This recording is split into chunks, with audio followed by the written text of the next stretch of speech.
vittoria nel segno di Zambito. L'attaccante favarese realizza una doppietta e regala il primo successo in campionato alla Pro Favara. Il Villabate si arrende per 2-1, ma il risultato poteva essere più rotondo se la squadra di casa non avesse fallito una caterva di occasioni sotto porta. Parte subito forte la formazione di Ignazio Crescenzo e al primo affondo passa in vantaggio. Quinto minuto, azione prorompente di Carmelo Salemi e Zambito la butta dentro per l'1-0 Pro Favara.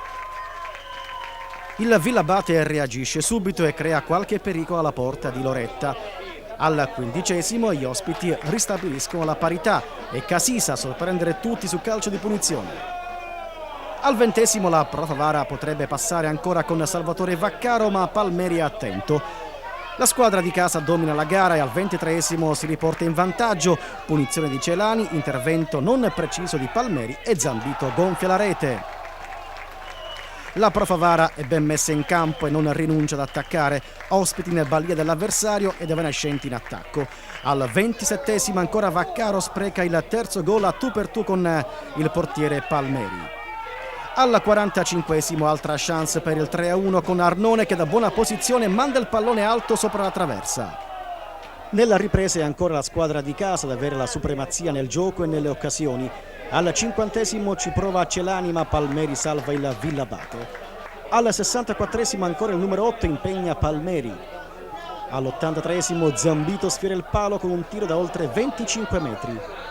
A 5 minuti dal termine il bravo difensore Palumbo Piccionello stava per regalare il pari al Villabate, sarebbe stato un clamoroso autogol. Nei minuti di recupero da segnalare l'espulsione record del palermitano Grigoli in campo da appena 10 minuti. Poi non accade più nulla e la Pro Favara conquista con merito i primi 3 punti della stagione. Le interviste del dopogara di Giussi Terrasi. Nel calcio si pagano gli errori, abbiamo fatto un buon primo tempo, dovevamo chiudere prima la partita. Poi magari la paura di pareggiare ci ha fatto abbassare un po' il baricentro dietro e ci ha fatto rischiare un pochettino. Nelle ripartenze abbiamo avuto qualche altra buona occasione, si poteva far meglio, dobbiamo crescere. Siamo consapevoli che il campionato è difficile, stiamo con i piedi per terra e cercheremo di lavorare ancora più sodo. La reazione al primo gol è stata veemente, tant'è che abbiamo pareggiato. Poi un ulteriore regalo dalla difesa, sempre per l'inesperienza di qualcuno, ci è costata cara. Abbiamo cercato di rimediare nel secondo tempo, tant'è che il Favara i primi 20 minuti del secondo tempo non ha neanche passato la metà campo nostra. Ci abbiamo provato tante volte, ma purtroppo non è stato possibile, anche, ripeto, per la mancanza di cinicità.